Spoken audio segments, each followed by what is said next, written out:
Hello guys, welcome to RPI academy. तो दोस्तों, जैसा कि आप लोग जानते हैं, मैं अक्सर आपके लिए करंट अफेयर्स लेकर आती रहती हूँ और यहाँ पर हम लोग आज पढ़ने वाले हैं अप्रैल के करंट अफेयर्स। तो बहुत ज्यादा करंट अफेयर्स, ऑफ कोर्स आपका आरबीआई नाबार्ड होता भी इतना ही डिटेल्ड वाला है, ठीक है। तो यहाँ पर हम लोग इसको 3 से 4 पार्ट्स में कंप्लीट कर पाएंगे, इससे पहले हो नहीं पाएगा। अगर अच्छे से पढ़ना है तो कोई बात नहीं है, आप लोग बस पढ़ो, हम पढ़ाएंगे। चलिए तो स्टार्ट करते हैं बिना किसी देरी के। सबसे पहली बात हो रही है यहाँ पर फाइनेंस मिनिस्टर जो है, ठीक है, इन्होंने नीति एनसीएईआर जो है, बेसिकली इसके साथ में मिलकर, नीति आयोग और एनसीईआर के साथ में मिलकर स्टेट इकोनॉमिक फोरम बनाया है, ठीक है। पोर्टल है, इसको लॉन्च किया है, बनाया नहीं है, ये तो नहीं बना पाएंगी। तो नीति आयोग ने कोलैबोरेट किया है national council of applied economic research के साथ में। अब इस पोर्टल के बारे में बात करें तो ये कॉम्प्रिहेंसिव डेटा रिपोजिटरी, यहाँ पर पोर्टल है। डेटा रिपोजिटरी मतलब जो एक साथ डेटा को इकट्ठा कर कलेक्ट कर चल रहा है। तो सोशल, इकोनॉमिक और फिजिकल पैरामीटर्स के ऊपर ये आपका डेटा रहेगा। अब यहाँ पर हम रिसर्च पेपर्स यूज करेंगे, यहाँ पर हम पेपर्स यूज करेंगे, रिपोर्ट्स यूज करेंगे और एक्सपर्ट कमेंट्री यूज करेंगे। तो डेटा स्पेन यहाँ पर क्या रहेगा इस रिपोजिटरी का? 30 साल का डेटा स्पेन रहेगा। तो 30 साल का डेटा आपको यहाँ से मिल जाएगा। नेक्स्ट आपका आता है न्यूज, यहाँ पर इंडिया ने हिस्टोरिक माइलस्टोन अचीव कर लिया है रिन्यूएबल एनर्जी कैपेसिटी एडिशन में, ठीक है। तो फाइनेंशियल ईयर 2024-25 में यहाँ पर माइलस्टोन जो था रिन्यूएबल एनर्जी कैपेसिटी एडिशन का, वो हमने अचीव किया है। तो क्या किया हमने? 25 गीगावाट का रिन्यूएबल एनर्जी जो कैपेसिटी है हमारी इंक्रीज कर दी है। अब जो हो गई है 35%। पहले कितनी थी? 18.57% होती थी फाइनेंशियल ईयर 2024 में। अब सोलर सेक्टर की बात करें यहाँ पर, तो सोलर सेक्टर एडिशन जो हुआ है वो 15 गीगावाट से बढ़कर अब 21 हो गया है, ठीक है। अगर हम बात करें परसेंटेज वाइज, 38% बढ़ गया है। इंडिया ने 100 गीगावाट से ज्यादा अब अपनी इंस्टॉल्ड सोलर कैपेसिटी कर ली है।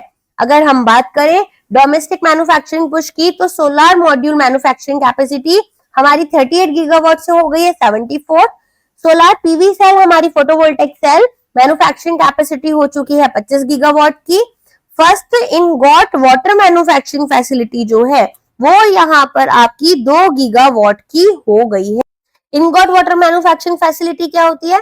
तो यहाँ पर ना सिलिकॉन के मोल्ड जैसे बना लेते हैं पाइप के फॉर्म में, ठीक है। और यहाँ पर क्या मतलब, हाई एकदम ही बहुत ज्यादा हाई प्योरिटी वाला सिलिकॉन होगा आपका। उस सिलिकॉन से हम क्या करते हैं, यहाँ पर पाइप टाइप्स बना लेते हैं और इनको कट कर लेते हैं और फिर इनको यूज कर रहे होते हैं हम हमारे सोलर सेल्स में और यहाँ पर वेफर्स क्रिएट करने में, ठीक है। बस इतना ही आपके लिए जरूरी है। अच्छा, 41,000 करोड़ रुपीस जो है हमने PLI scheme for high efficiency solar PV modules में इन्वेस्ट किए हैं और यहाँ पर 11,650 जॉब्स जो है वो अप्रोक्सीमेटली क्रिएट की गई है। फिर यहाँ पर बात हो रही है पीएम सूर्य घर बिजली मुफ्त बिजली योजना। तो पीएम सूर्य घर मुफ्त बिजली योजना की अगर हम बात करें तो यहाँ पर आपके 11 लाख हाउस होल्ड जो है उनको बेनिफिट प्रोवाइड किया गया है और यहाँ पर 5,437.20 करोड़ रुपीस जो है वो 6.98 लाख बेनिफिशियरीज को प्रोवाइड किए गए हैं, ठीक है। तो इतना आपको पता होना चाहिए कि अब यहाँ पर अगर हम बात करें पीएम सूर्य घर मुफ्त बिजली योजना, तो ये लॉन्च हुई थी आपकी 2024-25 के बजट में, ठीक है। और यहाँ पर 75,000 करोड़ रुपए जो है वो देने की बात की गई थी। तो मतलब बेसिकली यहाँ पर जो बजट अलोकेट किया गया था वो आपका 75,000 करोड़ रुपीस का किया गया था। फिर यहाँ पर बात हो रही है ग्रीन हाइड्रोजन सेक्टर की। तो ये आपका 2,220 करोड़ इंसेंटिव्स जो है वो यहाँ पर प्रोवाइड किए जा रहे हैं 1500 megawatt per year electrolyser manufacturing के लिए। इसके अलावा यहाँ पर 2,239 करोड़ रुपीस जो है वो 4,50,000 TPA of green hydrogen production के लिए दिए गए हैं। और नेशनल ग्रीन हाइड्रोजन मिशन की अगर हम बात करें तो इसमें आपको 454 crore rupees 7 steel sector decarbonisation projects के लिए प्रोवाइड किए गए हैं और 208 करोड़ रुपए आपको 5 ट्रांसपेरेंट प्रोजेक्ट्स जैसे कि 37 हाइड्रोजन व्हीकल है जिसमें और 9 आपके रिफ्यूलिंग स्टेशन के लिए प्रोवाइड किए गए हैं। नेशनल ग्रीन हाइड्रोजन मिशन काफी इंपॉर्टेंट है, तो यहाँ पर आपके लिए वो भी आपको पता होना चाहिए। ठीक है, ये क्या चाहते हैं, ये चाहते हैं कि ग्रीन हाइड्रोजन प्रोडक्शन जो है वो हम यहाँ पर इंडिया को ग्लोबल हब बना दें, ताकि हम इसे यूज भी करें और एक्सपोर्ट भी कर पाए। ठीक है, नेक्स्ट अगर हम बात करें यहाँ पर पीएम कुसुम मिशन की, तो इसमें आपके दो कंपोनेंट्स बी और सी, इसके अंदर 4.4 लाख पाइप पंप्स इंस्टॉल किए गए हैं और 2.6 लाख पंप जो है वो सोलराइज किए गए हैं। और टोटल जो पंप्स है यहाँ पर इंस्टॉल्ड और सोलराइज्ड वो आपके 10 लाख रुपए से ज्यादा, 10 लाख से ज्यादा है। और फाइनेंशियल आउटले कितना है इस स्कीम का, 2680 करोड़ रुपए है। ठीक है, अच्छा इसके अलावा एक चीज और पता होनी चाहिए कि हमारी नेट जीरो एमिशंस जो है वो हम कब तक अचीव करना चाहते हैं, 2070 तक। एडा फाइनेंसिंग की बात करें तो लोन जो सैंक्शन किए गए हैं वो आपके 47,453 करोड़ रुपीस तक 27% राइज हुआ है और लोन डिसबर्समेंट जो है वो 30,168 करोड़ रुपीस तक की गई है। लीडरशिप और रिकॉग्निशन की अगर हम बात करें तो इंडिया जो है third largest renewable energy capacity holder बन जाएगा ग्लोबली। और यूनियन मिनिस्टर प्रहलाद जोशी जो है इन्होंने पीएम नरेंद्र मोदी के विजन को यहाँ पर क्रेडिट किया है। अब आती है बात तो माइनिंग इंडस्ट्री राउंड टेबल की, तो इंडिया चाइल्ड की यहाँ पर क्या हुई है, माइनिंग इंडस्ट्री राउंड टेबल हुई है। ठीक है, तो बेसिकली यहाँ पर हमारा ये किसने किया है, इंटरनेशनल कॉपर एसोसिएशन जो है, ठीक है, इन्होंने यहाँ पर इसे ऑर्गेनाइज किया है। और डेलीगेशंस की अगर हम बात करें तो डेलीगेशन में आपके पास कौन कौन गया है, श्री जी किशन रेड्डी जो है minister of coal and mines, इन्होंने इसको लीड किया। और चिली की तरफ से हमारे पास ये किसने किया है, एच ई अरोरा विलियम्स ने किया है, जो कि उनकी मिनिस्टर ऑफ माइंस है। ठीक है, चिली कहाँ पर है, ये है साउथ अमेरिका में। ठीक है, और यहाँ पर इसकी कैपिटल क्या है, सैंटियागो इसकी कैपिटल है। अब तो अक्सर ऐसे क्वेश्चन नहीं आते हैं बट ऑफ कोर्स पता होना चाहिए। गैब्रियल बोरिक जो है वो इसके प्रेसिडेंट है। जनरल अवेयरनेस में कभी कोई क्वेश्चन इस तरह का आ जाए तो आपको पता होना चाहिए। चलिए फोकस एरियाज क्या है, कॉपर, लिथियम और क्रिटिकल मिनरल्स। एम्फेसिस किस पर दिया गया है, मिनरल एक्सप्लोरेशन पर, सस्टेनेबल माइनिंग प्रैक्टिसेस पर, वैल्यू एडेड मिनरल प्रोसेसिंग पर, और इंडिया चिली एमओयू जो है वो यहाँ पर इन्होंने रिन्यू किया है on geology and mineral resources. ठीक है, अब यहाँ पर क्वेश्चन आपसे सॉरी न्यूज आपसे पूछी गई है वेव्स से रिलेटेड कि यहाँ पर वेव्स कॉमिक क्रिएटर चैंपियनशिप जो है और वेव्स अवार्ड जो है वो अगर हम बात करें वो अवार्ड यहाँ पर क्या हो गए हैं, अनाउंस हो चुके हैं। तो इसे किसने ऑर्गेनाइज किया था, इसे ऑर्गेनाइज किया था यहाँ पर ministry of information and broadcasting ने। ठीक है, अच्छा अगर हम बात करें यहाँ पर कोलैबोरेशन किस किसने किया, इंडियन कॉस्मिक एसोसिएशन और असीफा ने किया था। कॉम्पिटिशंस क्या क्या हुए, कॉमिक्स क्रिएटर चैंपियनशिप और अवार्ड्स ऑफ एक्सीलेंस। ठीक है, अच्छा इसके अलावा अगर हम बात करें ग्लोबल पार्टिसिपेशन की तो इंडिया और 13 इंटरनेशनल कंट्रीज यहाँ पर थी। एंड तो हम यहाँ पर क्या चाहते हैं कि इंडिया का जो पोटेंशियल है और ग्लोबल कंटेंट क्रिएशन है उसको हम बेसिकली बहुत अच्छा तरीके से यूज करें, रेनफोर्स करें और इंडिया को एक इनोवेशन हब की तरह दिखाएं। अच्छा यहाँ पर इवेंट की जो डिटेल्स है वो क्या है, तो विनर्स जो है वो अभी यहाँ पर हमारे अनाउंस हो चुके हैं। अगर हम बात करें world audio visual and entertainment summit 2005 के, ठीक है, तो अगर हम बात करें कौन कौन सी टीम्स जो है वो यहाँ पर बनी थी, तो 10 टीम शॉर्टलिस्ट हुई थी आपके क्रिएटर चैंपियनशिप के लिए। और बाकी अगर हम बात करें वेव्स अवार्ड ऑफ एक्सीलेंस के लिए तो यहाँ पर आपके 28 इंडियन स्टेट्स जो थे उनके थ्रू हमने 1331 अवार्ड्स जो एंट्रीज जो हैं वो ली थी। एंड यहाँ पर इनको ऑर्गेनाइज किसने किया था, तो क्रिएटर चैंपियनशिप को इंडियन कॉमिक्स एसोसिएशन ने। और अगर हम बात करें यहाँ पर असीफा इंडिया की तो इन्होंने वेव्स अवार्ड ऑफ एक्सीलेंस जो है उनको यहाँ पर ऑर्गेनाइज किया था। ठीक है, अब वेव्स है क्या, world audio visual and entertainment summit. Global summit में अपने टाइप की ही एक समिट है जहां पर हम मीडिया और एंटरटेनमेंट सेक्टर से रिलेटेड बात करते हैं। अगर हम बात करें इसके अलावा यहाँ पर फोकस क्या है इनका कि एक ऐसा प्लेटफॉर्म देना है सभी प्रोफेशनल्स, इन्वेस्टर्स, क्रिएटर्स और इनोवेटर्स को कि वो कनेक्ट और कोलैबोरेट कर पाए। इसके अलावा अगर हम बात करें यहाँ पर हम इंडिया की स्ट्रेंथ जो है कंटेंट क्रिएशन में, इंटेलेक्चुअल प्रॉपर्टी में और टेक्नोलॉजिकल इनोवेशन में, इनको भी दिखा पाए। कौन कौन से सेक्टर्स हमने फोकस में रखे हैं? Broadcasting, print media, TV, radio, films, animation, visual effects, gaming, comics, sound and music, advertising, digital media, social media, generative AI, AR, VR और एक्सआर। ठीक है, तो ये सारी चीजें हमने यहाँ पर फोकस में रखी हैं। अगर हम बात करें यहाँ पर कि भाई ये जो अवार्ड्स हैं ये किसे दिए गए हैं, तो ये अवार्ड्स आपके मिले हैं यहाँ पर म्यूजिक कैटेगरी में प्रसून जोशी को, ठीक है, इन्होंने प्रेजेंट किए हैं। कम्युनिटी रेडियो कंटेंट चैलेंज में यहाँ पर ब्रॉन्ज मिला है रेडियो मनिर्जा 90.8 एफएम, सिल्वर मिला है अपना रेडियो 96.9 और गोल्डन मिला है बार पटना कम्युनिटी रेडियो को। वाह उस्ताद चैलेंज यहाँ पर इसमें मिला है ब्रॉन्ज संदीप मोहंती को, सिल्वर शालिनी को और गोल्डन अब्बाद अहमद को। Battle of bands Indian bands में ब्रॉन्ज एसओएस मिला है एंड सिल्वर यहाँ पर सूफी रॉकर्स को और गोल्ड मिला है द वैरागीज। ठीक है, बैटल ऑफ बैंड्स में इंटरनेशनल बैंड्स में ब्रॉन्ज को मिला है टू ऑफ एफयूएस। ठीक है, तो टू फोर्स यहाँ पर होगा। इसके अलावा यहाँ पर नाइट्स जो है उनको सिल्वर मिला है और इबानिस को म्यूजिक में मिला है।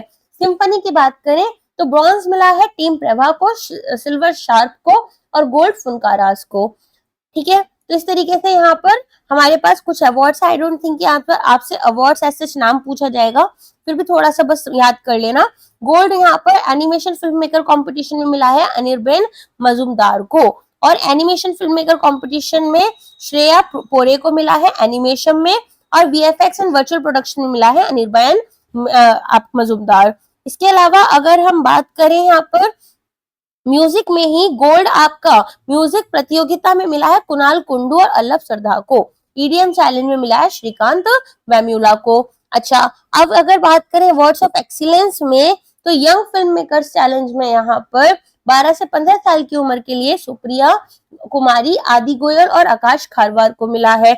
16 से 18 में यश कनसोतव्या, दिव्य शक्ति सरोहा को मिला है। ठीक है, गोल्ड और यहाँ पर फिल्म पोस्टर मेकिंग में मिला है सुरेश डी नैयर को और दृश्य अशोक को मिला है फिल्म पोस्टर मेकिंग कंपटीशन के लिए। Digital identities to farmers. अब हमारी नेक्स्ट न्यूज पर आते हैं, तो यहाँ पर बात हो रही है डिजिटल एग्रीकल्चर मिशन जो कि अप्रूव किया गया था 2024 में सितंबर में। यहाँ पर आउटले कितना प्रोवाइड किया गया है? 2817 करोड़ जो है वो यहाँ पर आउटले प्रोवाइड किया गया है। और यहाँ पर कोशिश क्या है?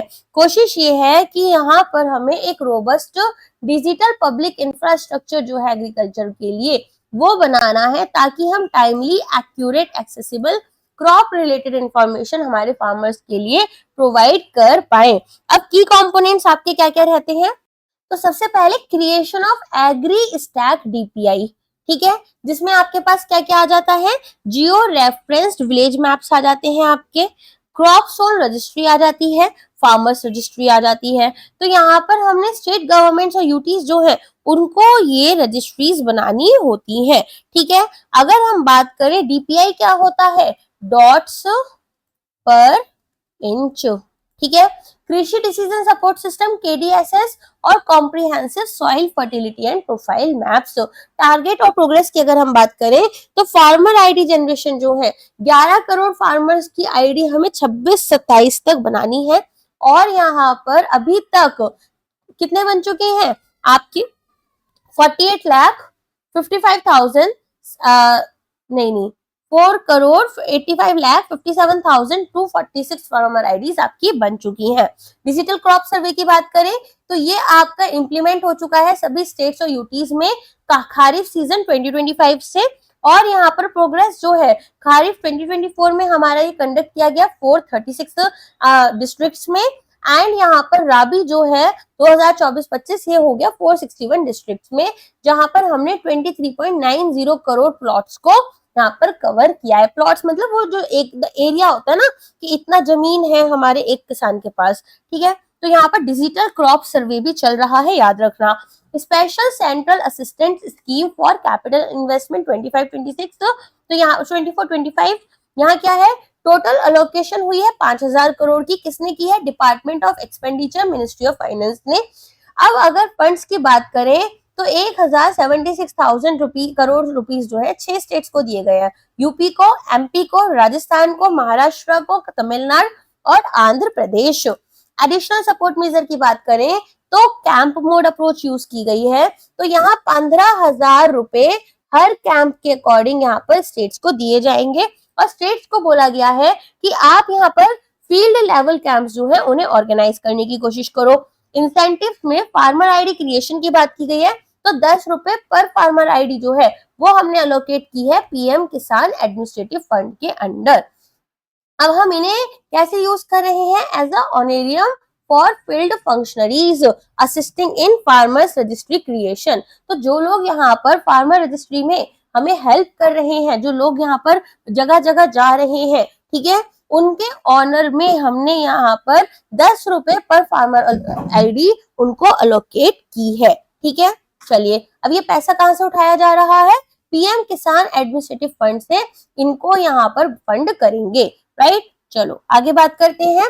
नेक्स्ट न्यूज आ गई हमारी, डिफेंस एक्सपोर्ट सर्ज हो चुका है to record high of 23,622 crore in financial year. तो बेसिकली अब हमारे जो डिफेंस में एक्सपोर्ट्स होते हैं वो अब कितने रुपए तक पहुंच चुका है?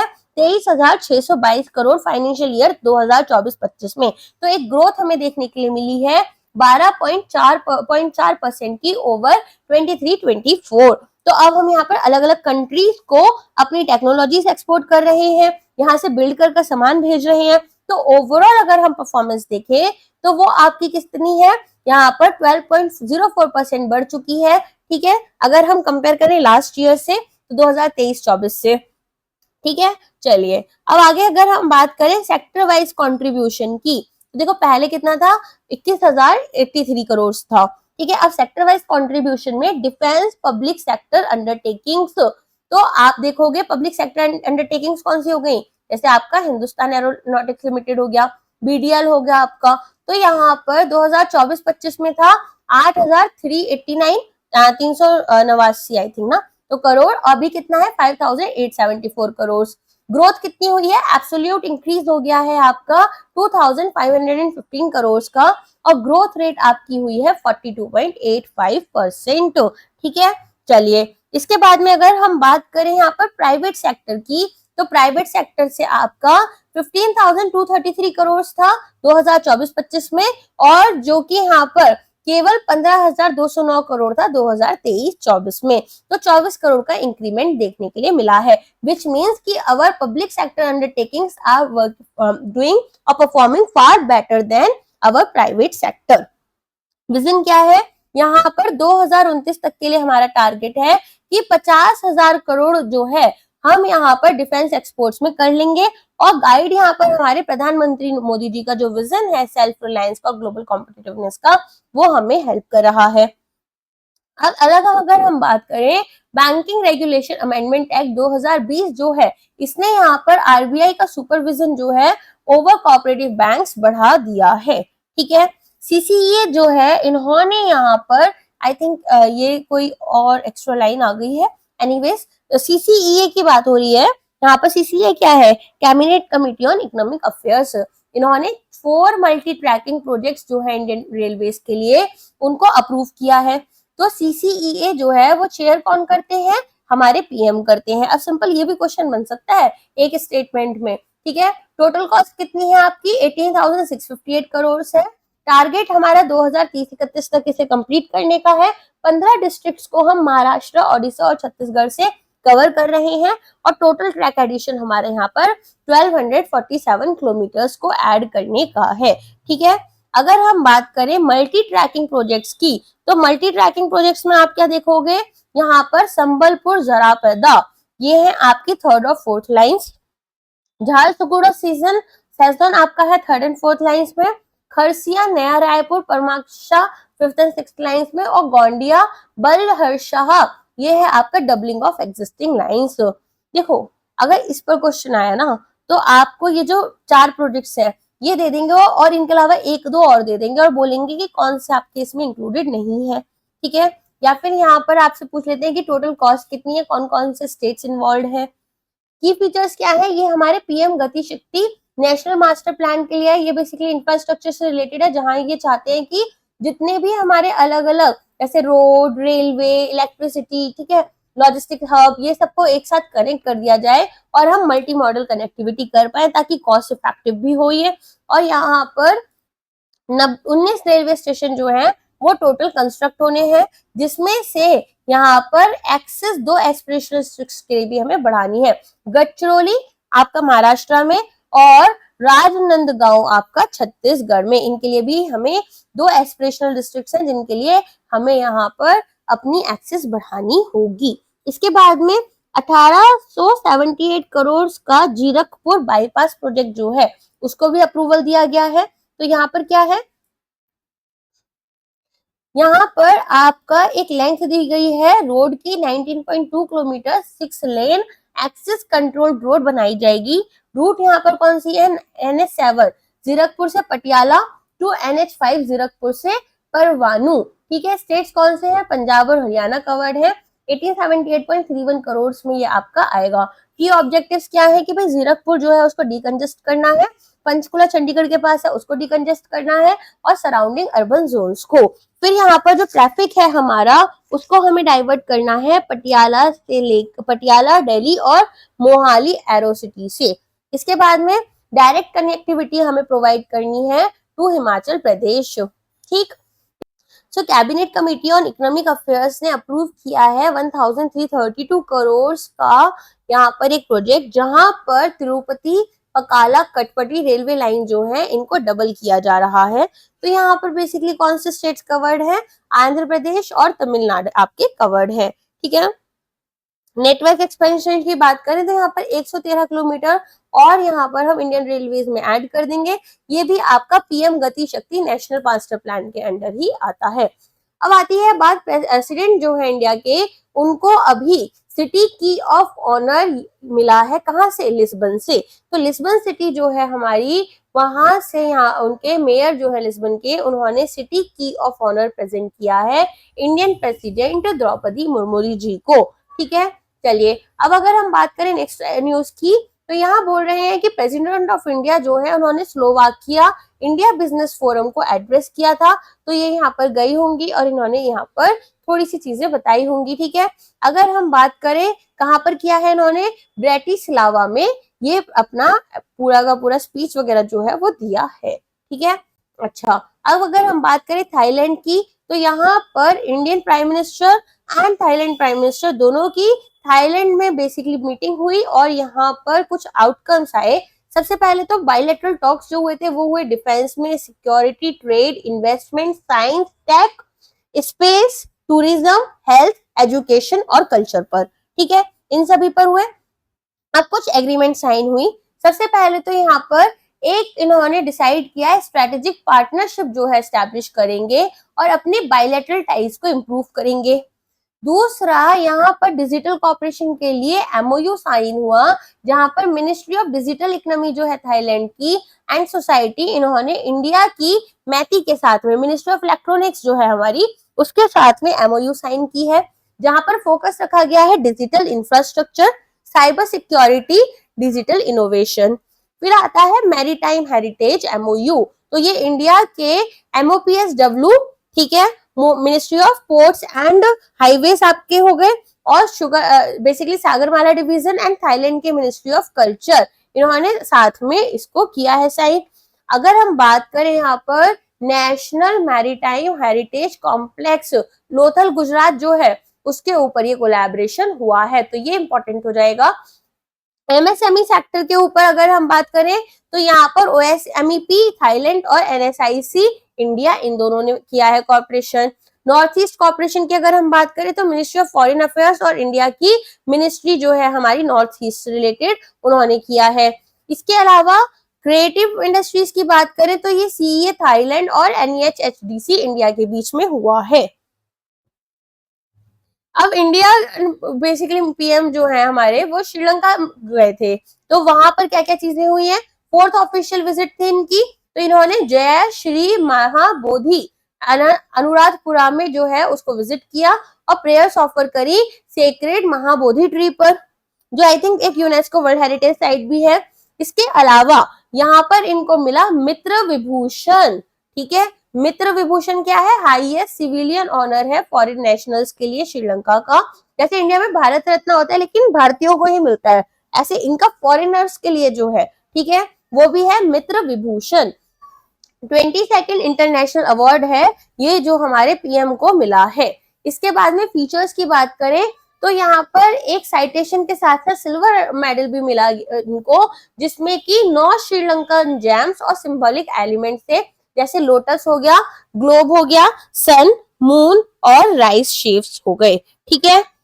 इसके अलावा यहाँ पर कुछ और एमओयूज थे जो साइन हुए हैं। सबसे पहले हुआ है यहाँ पर HVDC high voltage direct current, ठीक है, पावर लिंक एग्रीमेंट। दूसरा डिजिटल इंफ्रास्ट्रक्चर कॉर्पोरेशन के ऊपर हुआ है। तीसरा डिफेंस कॉर्पोरेशन के ऊपर। चौथा आपका ग्रांट यहाँ पर प्रोवाइड किया गया है ईस्टर्न प्रोविंस को। और पांचवा आपका हेल्थ एंड यहाँ पर मेडिसिन कॉर्पोरेशन के लिए।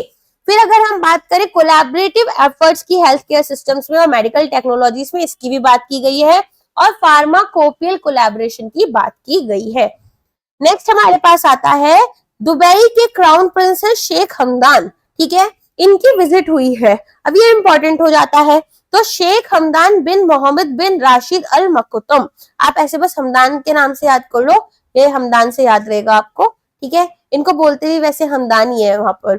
चलिए, तो क्राउन प्रिंस है ये दुबई के और यूएई के यहाँ पर डेप्यूटी पीएम और डिफेंस मिनिस्टर भी हैं। तो इनका पर्पस क्या था कि India UAE comprehensive strategic partnership कराएंगे और इनको नरेंद्र मोदी जी ने इनवाइट किया था। की एंगेजमेंट्स की बात करें तो गार्ड ऑफ ऑनर इन्हें प्रोवाइड किया गया। एक इनके ग्रैंडफादर जो थे उनका रेप्लिका, मतलब उनके ट्रेडिशनल क्लॉक का रेप्लिका बनाया गया। क्लॉक क्या होता है? वो कपड़ा होता है ना, अपने पीछे लोग लगा के चलते हैं। फिर इसके अलावा डिस्कशंस हुए थे अलग अलग चीजों पर, जैसे defence, trade, technology, culture, connectivity और स्पेस। डिफेंस कॉर्पोरेशन में हमने देखा कि यहाँ पर ट्रेनिंग एक्सचेंजेस और फॉर्मल कोस्ट गार्ड एग्रीमेंट हुआ। India UAE defence partnership forum बनाया गया, ये इंपॉर्टेंट हो जाता है। Joint ventures under make in India and make in Emirates. फिर आकाश एयर डिफेंस सिस्टम ऑफर किया गया यूएई को, ठीक है। इसके अलावा इन्होंने यहाँ पर इंडियन मिनिस्टर से बात की। तो सबसे पहले मिनिस्ट्री ऑफ एक्सटर्नल अफेयर्स के जो मिनिस्टर है, यूनियन मिनिस्टर जयशंकर साहब से बात हुई। तो यहाँ पर मीटिंग जो थी हैदराबाद हाउस में न्यू दिल्ली में हुई। पीयूष गोयल से हुई, कॉमर्स एंड मिनिस्ट्री के ये मिनिस्टर हैं, तो ये मुंबई में हुई थी। बॉम्बे स्टॉक एक्सचेंज उन्होंने विजिट किया। फिर यहाँ पर एमओयूज जो है वो आपकी साइन हुई है। तो टोटल 8 एमओयूज आपकी साइन हुई है दुबई चैम्बर्स के साथ में, सीआईआई की, एफिक्की की और आईएमसी चैम्बर की। इसके अलावा राइट्स इंडिया लिमिटेड और डीपी वर्ल्ड ने, दोनों ने लॉजिस्टिक्स एंड सप्लाई चेन के लिए किया। आईआईएम अहमदाबाद एंड दुबई डेट ने यहाँ पर न्यू कैंपस दुबई में खोलने के लिए किया। अब ये क्वेश्चन कैसे आएगा? आईआईएम का नाम दे देंगे और ये आपको ब्लैंक में रख कर दे सकते हैं। कोचिन शिपयार्ड लिमिटेड और ड्राई डॉक्स ने आपस में मिलकर यहाँ पर शिप रिपेयर हब्स के लिए बात की है, कोची और वाडीनार में। एम्स दिल्ली और दुबई मेडिकल यूनिवर्सिटी जो है, इन्होंने एकेडमिक और रिसर्च कोलैबोरेशन की बात की। इसके अलावा Indian institute of foreign trade जो है अपना पहला फर्स्ट ओवरसीज कैंपस खोलेगा एक्सपो सिटी दुबई में। अब ये इंपॉर्टेंट है। इसके अलावा यहाँ पर बोला गया है आईआईटी दिल्ली का जो अबू धाबी कैंपस है वो लॉन्च हुआ था 2024 में, ठीक है। कंस्ट्रक्शन जो है यहाँ पर भारत मार्ट के ऊपर वो स्टार्ट हुआ, 3D मॉडल भारत मार्ट का। Virtual trade corridor, Maitri platform, ठीक है, market access via technology. Next अगर हम बात करें, यहाँ पर बात हो रही है Ayush chair in foreign universities. क्यों है ये? ताकि प्रमोट करें और स्ट्रेंथन करें ट्रेडिशनल इंडियन मेडिसिन सिस्टम्स को ग्लोबली, ठीक है। लॉन्च होगा ये by ministry of Ayush, government of India. यहाँ पर हमें प्रमोट करना है, स्ट्रेंथन करना है, ग्लोबलाइज करना है आयुष सिस्टम ऑफ मेडिसिन को, ठीक है। इसके अलावा कंट्रीज कौन कौन सी हैं जिनमें आयुष चेयर स्टैब्लिश हुआ है? बांग्लादेश, ऑस्ट्रेलिया, मॉरिशस और लाटविया। देखो ये ना याद कर लेना, आपको पता होना चाहिए कि आयुर्वेदा, योगा, नेचुरोपैथी, यूनानी, सिद्धा एंड होम्योपैथी ये कवर्ड है, ठीक है। स्टैटिक क्वेश्चन भी जनरल अवेयरनेस में करंट अफेयर्स के साथ आ जाते हैं और मलेशिया में भी है। की फंक्शंस और एक्टिविटीज क्या है यहाँ पर आयुष चेयर्स की?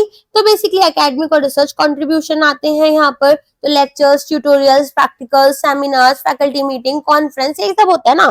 फिर कोलैबोरेशंस करवाते हैं ये लोग। तो आपको यहाँ पर बेसिकली अलग अलग रिसर्च अपॉर्चुनिटीज प्रोवाइड की जाती हैं, ऑथेंटिक इंफॉर्मेशन सोर्स आपको प्रोवाइड किए जाते हैं। इसके अलावा यहाँ पर इंडियन एम्बेसीज, हाई कमीशन इसको प्रमोट कराते हैं, होस्ट यूनिवर्सिटीज होती हैं, मिनिस्ट्री ऑफ आयुष होता है, ठीक है। तो इस तरीके की आपकी चीजें हैं। अगर हम बात करें पब्लिक एंगेजमेंट की, तो इनको बोला गया है कि एटलीस्ट 2 पब्लिक लेक्चर जो है एनुअली वो आपको यहाँ पर लेने हैं, जिनको हम आयुष लेक्चर्स बोलते हैं।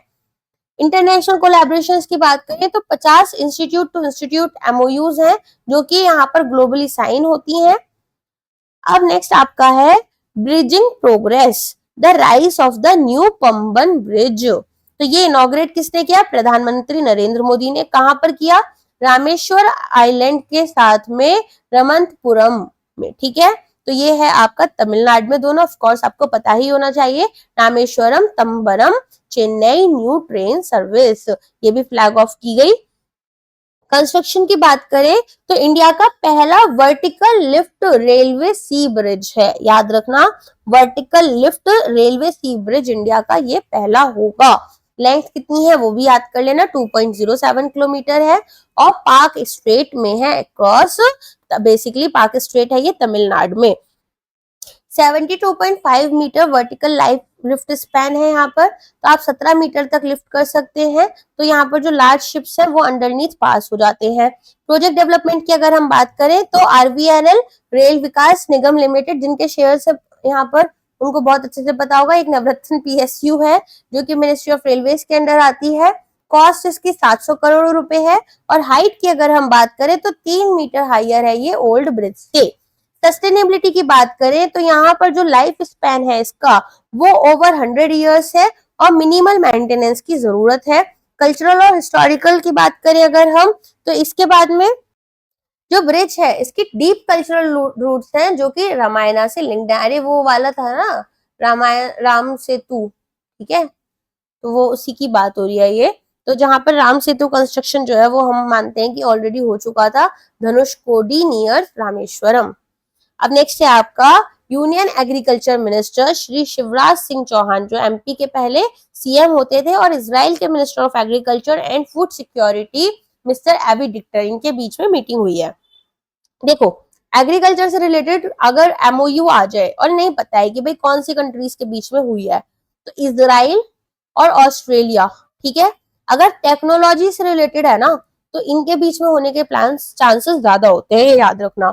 डेट और लोकेशन की बात करें तो international guest house national agriculture science complex new Delhi में हुई है। तो फर्स्ट ऑफिशियल विजिट हुई है मिस्टर एवी डिक्टर की इंडिया में, और यहाँ पर इन्होंने जो कैपेसिटी है, ठीक है, उसको बेसिकली हमारी बढ़ाने की बात की गई होगी एग्रीकल्चर में, और फूड सिक्योरिटी मिनिस्टर हैं ये बेसिकली। जब ये अच्छा ये सॉरी ये थोड़ा सा गड़बड़ बोल दिया मैंने, जो यहाँ पर हमारी बेसिकली जब से उन्होंने पोस्ट ली है तब से ये पहली ऑफिशियल विजिट पर आए हैं।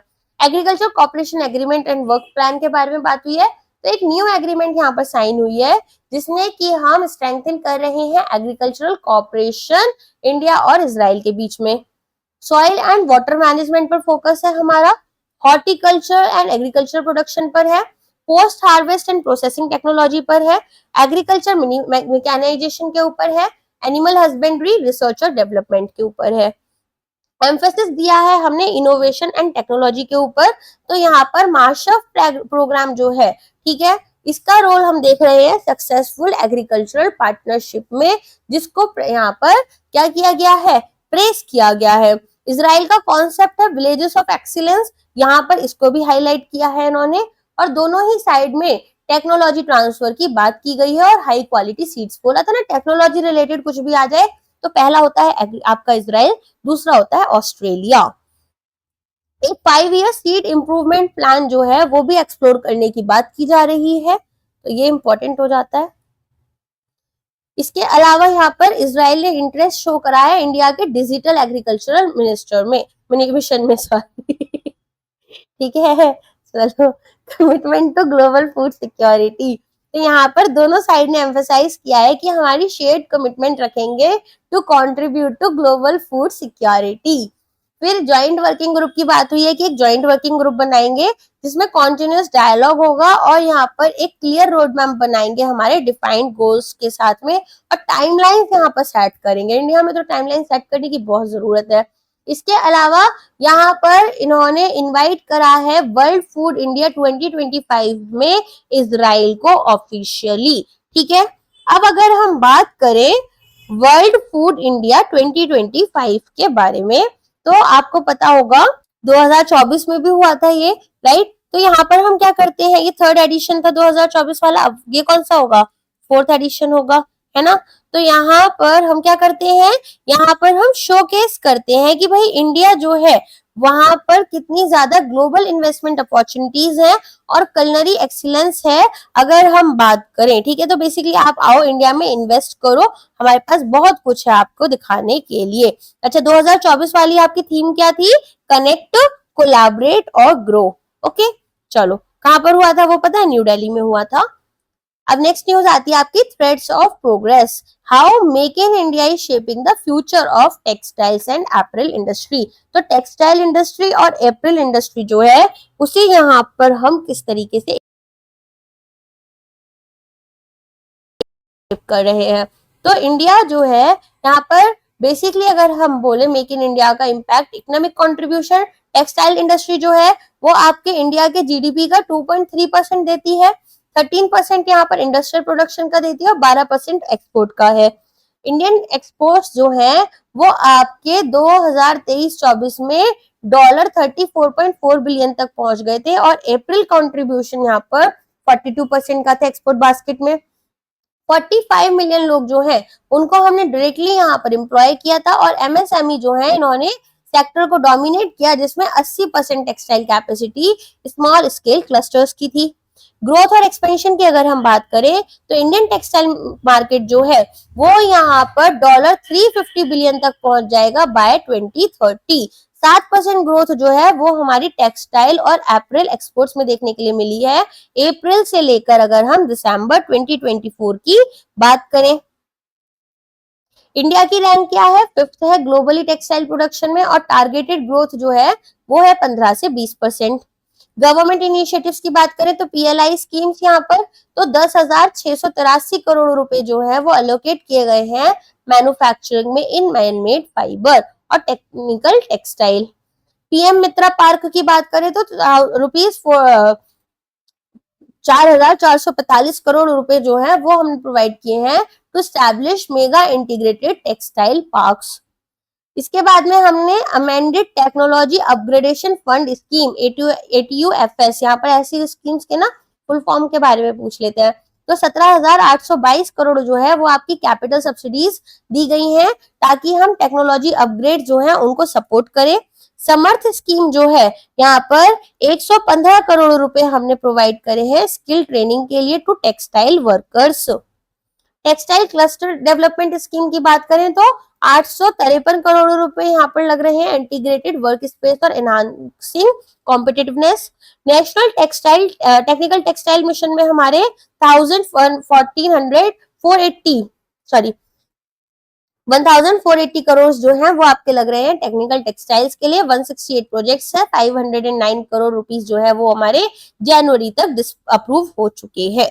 ठीक है, यूनियन बजट की बात करें तो यहाँ पर 5,272 करोड़ एलोकेट किए गए हैं मिनिस्ट्री ऑफ टेक्सटाइल को, एकदम ही 19% का इंक्रीज देखने के लिए मिला है, बहुत बड़ा इंक्रीज है। तो ऑफ कोर्स एग्जाम के लिए इंपॉर्टेंट हो जाता है। की मेजर्स में आपका ये इंक्रीज का जो परसेंटेज होता है ना ये भी पूछ लेते हैं।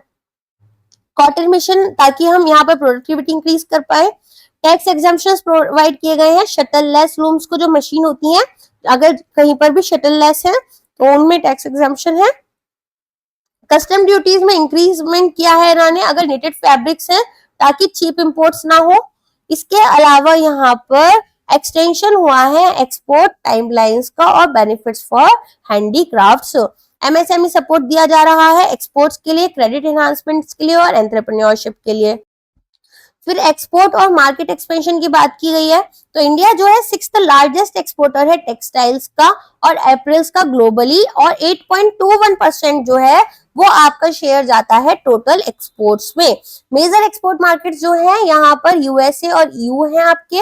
गवर्नमेंट मेजर्स की बात करें तो स्टेट और सेंट्रल टैक्सेस जो है ठीक है उनमें आपको रिबेट मिल जाती है और जो रिवाइव्स हैं अगर हम बात करें इसके अलावा फ्री ट्रेड एग्रीमेंट्स और क्वालिटी कंट्रोल ऑर्डर्स जो है वो भी हमें प्रोवाइड किए गए हैं। एफडीआई की बात करें तो यहाँ पर 28,304 करोड़ रुपए का एफडीआई आपका आ चुका है जनवरी 2000 से मार्च 2024 तक। ठीक है, भारत टेक्स एक्सपोज की बात करें तो यहाँ पर एक ग्लोबल टेक्सटाइल एक्सपो, ठीक है, जिसमें कि 3,000 से ज्यादा बायर्स और 3,500 से ज्यादा एग्जिबिटर्स थे जिन्होंने इंडिया की टेक्सटाइल लीडरशिप शो की। भारत टेक्स 2025 में 5,000 एग्जिबिटर्स थे और यहाँ पर हम मानकर चल रहे हैं कि टेक्सटाइल एक्सपोर्ट जो है वो हमारे इंक्रीज हो जाएंगे टू 9 लाख करोड़ बाय 2030। फिर यहाँ पर इनोवेशन और सस्टेनेबिलिटी की बात करें तो मिनिस्ट्री ऑफ टेक्सटाइल्स ने पार्टनरशिप की है स्टार्टअप इंडिया और डीपीआईआईटी के साथ में, ताकि यहाँ पर इनोवेशन चैलेंजेस के थ्रू क्या करें, यहाँ पर 9 विनर्स जो हैं उनको अवार्ड्स प्रोवाइड किए गए और इंक्यूबेशन अपॉर्चुनिटीज प्रोवाइड की गई। Textile waste recycling, bio based fibres और सस्टेनेबल गारमेंट प्रोडक्शन की बात की गई। कॉटन इंडस्ट्री की बात करें तो लार्जेस्ट कॉटन प्रोड्यूसर इंडिया बन चुका है और यहाँ पर 24% ग्लोबली क्या कर रहा है, कंट्रीब्यूट करता है।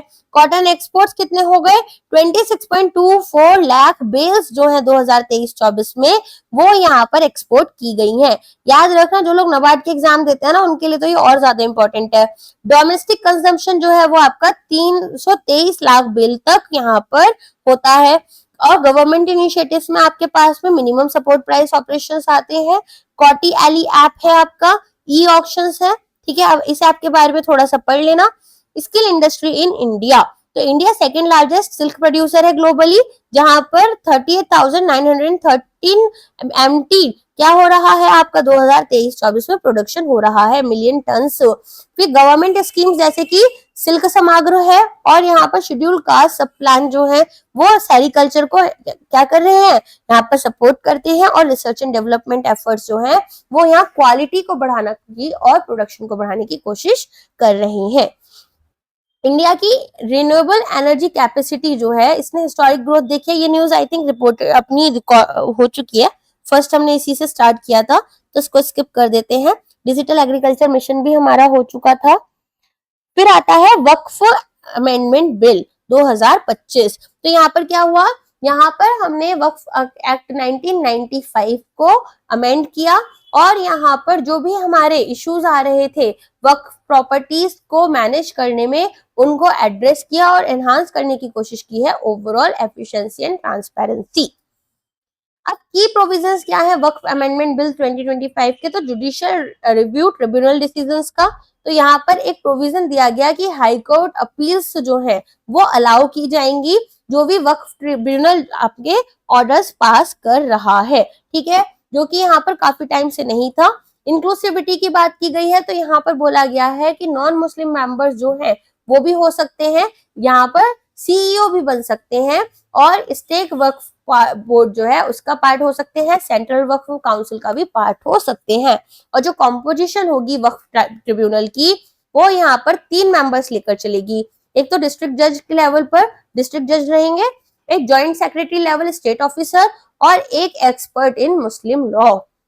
रीडेफिनेशन ऑफ वक्फ फॉर्मेशन की बात की गई है तो यहाँ पर सिग्निफिकेंट चेंजेस की बात की गई है, जैसे कि वक्फ बाय यूजर, तो केवल मुस्लिम डोनर्स जो है जिनके पास में प्रॉपर्टी की ओनरशिप है और यहाँ पर 5 साल की उनके पास में प्रैक्टिस है वो ही एक वक्फ बोर्ड बना सकते हैं। विमेन इनहेरिटेंस राइट्स जो है वक्फ फ्रेमवर्क में वो भी अब प्रोटेक्ट की जाएंगी ताकि फेयर डिस्ट्रीब्यूशन हो अमंग मेल एंड फीमेल्स। यहाँ पर सेंट्रल गवर्नमेंट जो है इनको एम्पावर किया गया है वक्फ ऑडिट्स के लिए, तो सीएजी जो है वो यहाँ पर ओवरसी कर सकता है वक्फ ऑडिट्स को, ठीक है।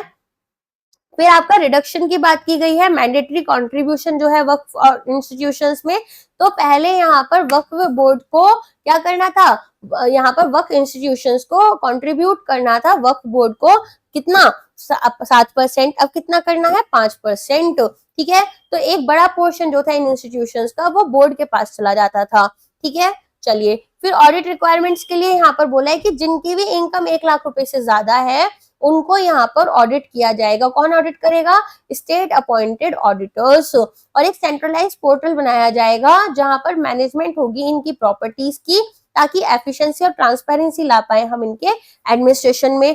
कॉम्पोजिशन की जैसे हमने बात की, यहाँ पर स्टेट वक्फ बोर्ड और सेंट्रल वक्फ काउंसिल में यहाँ पर 2 नॉन मुस्लिम मेंबर्स भी आ सकते हैं। मुस्लिम मेंबर्स में एटलीस्ट 2 मेंबर्स आपकी विमेन होनी चाहिए ताकि जेंडर इक्वालिटी आए। रिप्रेजेंटेशन आपकी अलग अलग मुस्लिम कम्युनिटीज से होनी चाहिए, जैसे शिया, सुन्नी, बोरा, अगहा खानी, ओबीसी मुस्लिम कम्युनिटीज, ठीक है, यहाँ पर मैंडेटेड रहेंगी। हाई कोर्ट अपील्स की बात करें तो जो भी डिसीजन यहाँ पर ट्रिब्यूनल ले रहा है वो पहले फाइनल होते थे, लेकिन अब यहाँ पर अपील दी जा सकती है हाई कोर्ट में 90 दिन के अंदर अंदर, ठीक है। अब नेक्स्ट न्यूज हमारी किससे रिलेटेड है, मैती और गवर्नमेंट ऑफ हिमाचल प्रदेश से रिलेटेड है।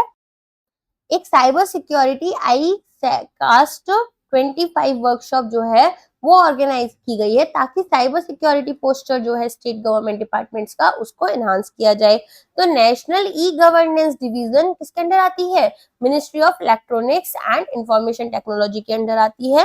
इन्होंने ऑर्गेनाइज की है किसके साथ में, digital technology and governance department of Himachal Pradesh and CID Himachal Pradesh police, ठीक है। इवेंट का नाम क्या है, integrated cyber advance security techniques 2025।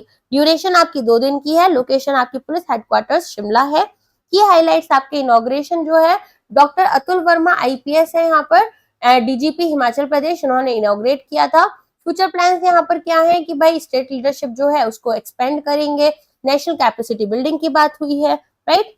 चलिए नेक्स्ट क्वेश्चन पर आते हैं और ये नेक्स्ट न्यूज पर आते हैं और ये हमारी आज की लास्ट न्यूज रहेगी। इसके बाद वाला हम अपने सेकंड पार्ट में पढ़ेंगे। तो डीडीडब्ल्यूएस जो है इन्होंने हाथ मिलाए हैं किसके साथ में, ministry of women and child development के साथ में पोषण पखवाड़ा 2025 के लिए, जहां पर ये शुद्ध जल और स्वच्छता से स्वस्थ बचपन कैंपेन प्रमोट कर रहे हैं। तो department of drinking water and sanitation ministry of जल शक्ति के अंदर आती है, इन्होंने इसे ऑर्गेनाइज किया है। 7th एडिशन है, 8 से 23 अप्रैल 2025 तक चला। थीम यहाँ पर थी शुद्ध जल और स्वच्छता से स्वस्थ बचपन।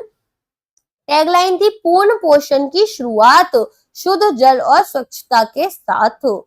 अलाइन कर रहे हैं सक्षम आंगनवाड़ी स्कीम जो कि ministry of women and child development के अंडर आती है। की फोकस एरियाज क्या है, पहले तो हम यहाँ पर फर्स्ट 1000 डेज जो है एक चाइल्ड के लाइफ के उन पर एम्फेसिस दे रहे हैं। यहाँ पर पोषण ट्रैकर ऐप में आपको एक मॉड्यूल बनाकर दिया गया है, promotion of the beneficiary module, management of malnutrition किसके through, community based management of acute malnutrition module, healthy lifestyle promotion ताकि हम चाइल्डहुड ओबेसिटी जो है यहाँ पर उसको कॉम्बैट कर पाए, उससे लड़ पाए। प्लान्ड एक्टिविटीज क्या है, और शुद्ध जल एंड स्वच्छता ड्राइव, तो कम्युनिटी सेशंस लिए जाएंगे। कैपेसिटी बिल्डिंग की बात की गई है तो क्लीन वाटर कंजप्शन और सैनिटेशन प्रैक्टिसेस ताकि मैटरनल काउंसलिंग को सपोर्ट करे। अवेयरनेस कैंपेन यहाँ पर लैक्टेटिंग मदर्स के लिए, ठीक है। तो यहाँ पर information, education and communication activities दी जाएंगी, आंगनवाड़ी और आशा वर्कर्स देंगे। स्मार्ट पोषण आंगनवाड़ी सर्टिफिकेशन प्रोवाइड किया जाएगा यहाँ पर उन आंगनवाड़ी सेंटर्स को जो कि एग्जाम्पलरी हाइजीन शो करते हैं और न्यूट्रिशन स्टैंडर्ड्स को मीट करते हैं। स्वच्छ जल सुंदर आंगन इनिशिएटिव, तो यहाँ पर अपग्रेड करेंगे सैनिटेशन फैसिलिटीज जो है आंगनवाड़ी में, किसके सपोर्ट से, कम्युनिटीज के और सेल्फ हेल्प ग्रुप से, ठीक है। अवेयरनेस रैलीज वगैरह बनाएंगे, बेसिकली कम्युनिटीज जो है उनको मोबिलाइज करेंगे कि आप वाटर बॉर्न डिसीज से कैसे बच सकते हो। सोशल मीडिया कैंपेन चलाएंगे यहाँ पर, तो डीडीडब्ल्यूएस ज्वाइंस पोषण पखवाड़ा एंड पोषण पखवाड़ा। वाइडर इम्पैक्ट एंड इंटीग्रेशन, तो यहाँ पर नेशनल वॉश इनिशिएटिव्स के साथ में सब कैंपेन को सपोर्ट करेंगे, जैसे कि जल जीवन मिशन हो गया, स्वच्छ भारत मिशन हो गया। और ऑब्जेक्टिव क्या है यहाँ पर, लॉन्ग टर्म बिहेवियरल चेंजेस जो है रूरल कम्युनिटी की इसमें उनको यहाँ पर ड्राइव करेंगे और इंश्योर करेंगे improved health, sanitation and nutrition, ठीक है, for every child in India. आज के लिए बस इतना ही रखते हैं। आई होप लेक्चर आपको पसंद आया होगा और सभी न्यूज में आपको समझ में आ गया होगा। थोड़ा सा रटने वाला पार्ट है वो आपको खुद करना होगा, पेन एंड पेपर साथ में लेकर बैठा करो ताकि यहाँ पर कुछ इंपॉर्टेंट चीजें जो है वो नोट कर लो और फिर आपको रिवीजन में हेल्प हो। इसके अलावा आपको पता होना चाहिए यहाँ पर हम लोग आपके लिए बहुत सारे इनिशिएटिव लाते रहते हैं, तो अगर आपने इस चैनल को सब्सक्राइब अभी तक नहीं किया है तो do like, share and subscribe first of all. Also आपको यहाँ पर आरपी एकेडमी 1049 रुपीज में पूरा करंट अफेयर्स का एक प्लान देता है जिसमें हम आपके लिए सभी न्यूज कवर कर रहे हैं, ठीक है। तो बेसिकली आपकी ये दिसंबर 2025 तक जितनी न्यूज है वो सभी कवर कर ली जाएंगे आपके लिए इस साल की। ऑल्सो अलोंग विद दैट यहाँ पर आपको पीडीएफ्स मिल जाती हैं, लेक्चर्स आपको ऑफ कोर्स मिल ही रहे हैं, ठीक है। तो अगर आपको ये लेक्चर पसंद आया है तो do subscribe, like it and share it with your friends. इसके अलावा आप यहाँ पर टारगेट रेगुलेटरी एग्जाम जो है ये हमारा टेलीग्राम चैनल है, इसे ज्वाइन कर सकते हैं। क्यूआर कोड आपको प्रोवाइड कर ही दिया है मैंने।